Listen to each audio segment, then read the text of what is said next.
Пландалуучу тартыштык Президент Садыр Жапаров өлкөнүн экономикасын көтөрүүнүн приоритеттүү булагы катары сырттан инвестиция тартып келүүгө бардык шарттар түзүлөрүн убада кылып келет. Алсак жыл башында атайын инвестиция жана өнүктүрүү министрлиги түзүлүп, өкмөттүн түзүмү өзгөргөндө агенттик болуп калган. Аталган кызмат 9 ай ичинде өлкөгө 503 миллион долларлык инвестиция тартып келген. Бул 2020 жылга салыштырмалуу 26%га өсүү, 2019 жылга салыштырмалуу экесе артка кетүү дегендик. Чет өлкөдөн тикелей тартылып келинген инвестиция 2019 жыл 1 миллиард 76 миллион 918 миң, 2020 жыл 537 миллион 553 доллар, 2021 жыл 9 ай 503 миллион доллар. Пандемиядан улам инвестициянын көлөмү бир эле Кыргызстанда эмес, дүйнө жүзүндө экесеге кыскарган. Ансыз келгенсип биздин өлкөдө өтүп бараткан жыл аягына чейин шайлоолор менен коштолду. Саясий туруксуз болгон жерге ишкерлер акчасын салбайт. Ошого карабай аталган агенттик тарабынан 5 ири долбоор ишке кирген. Алар текстиль фабрикасы, бут кийим чыгаруучу Атамекендик алгачкы фабрика, Кыргызстанда жок заманбап томографиялык аппарат жана Бакаята сахар цехинин ишке кириши. Ушул саясат процесстеринин негизиндеги жылда инвесторлор менен дагы ушу Кыргызстанга алып келип алар дагы практика жүзүндө иштеткен дагы оор болду. Бирок ошону менен бирге биз тараптан ушу жүргүзгөн жумушубуз дагы ушул 22 жылда бир чоң өбөлгө түзүп берди.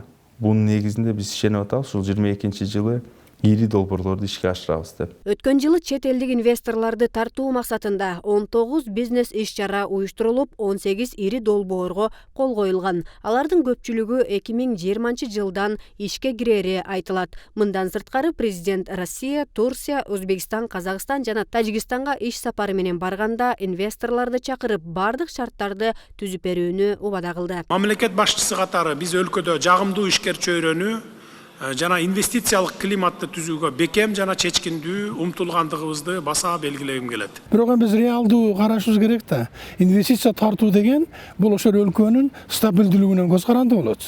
Эгерде биздин Кыргызстандагы былтыркы окуяны эске ала турган болсок, былтыркы октябрдагы 2020 жылдагы эске ала турган болсок, анда биздин бул жаатта бир топ проблема боло тургандай шарт түзүлүп калганын моюнубузга алышыбыз керек да.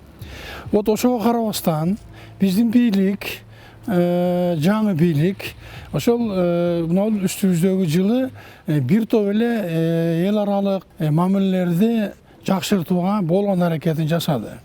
Буну биз баса белгилеп айтып коюшубуз керек. Кыргызстан өткөн жылы 35 мамлекет менен экономикалык алака жүргүзгөн. Алардын ичинде 5 өлкөдөн ири өлчөмдөгү инвестициялар тартылган. Алсак жалпы инвестициянын 28% Кытайдан, 16% Турциядан, 11% Улуу Британиядан, 10% Нидерландиядан, 5% Германиядан тартылган. Бирок экономикалык дипломатия бүгүнкү күндө эң чоң багыт. Бул ар бир мамлекетте ушу тышкы биздин элчилерибиз же болбосо өкүлдөрүбүз ушул багытта көбүрөөк иштеш керек деген сунуш берилип атат. Элчилер менен иштеп, алар менен дагы биз тыгыз кызматташтыктабыз. Кыргызстан дүйнөнүн 28 өлкөсүнө элчилик ачып, 60тан ашык мамлекеттер менен визасыз каттоо келишимине кол койгон. Бирок экономикалык байланыш баягы эле 4-5 өлкө менен айланып келет. Жыл башында президент элчилерге кайрылып, инвестиция тартууну милдеттендирген, бирок көпчүлүгүнүн жасаган иши эмес,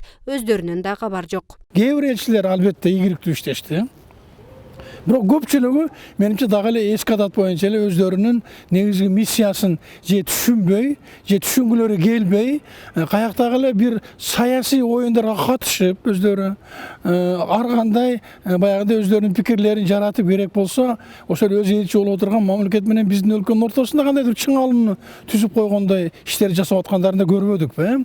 Менимче президентибиз бул жаатта абдан катуу ишти алып барыш керек. Тышкы иштер министрлигинин жалпы магистралдык милдети ошол элчилерге болгон талапты катуу коюш керек деп ойлойм. Инвестиция жана өнүктүрүү агенттиги өтүп бараткан жылда 820 жаранды иш менен камсыз кылган. Бул аталган мекеменин ар бир кызматкери 23 жаранга иш таап берүүсүнө барабар. Кийинки жылы мындан 2 эсе өсөөрү күтүлүүдө. Жылдыз Капарова, Равшан Тойчиев, 7 канал, Бишкек.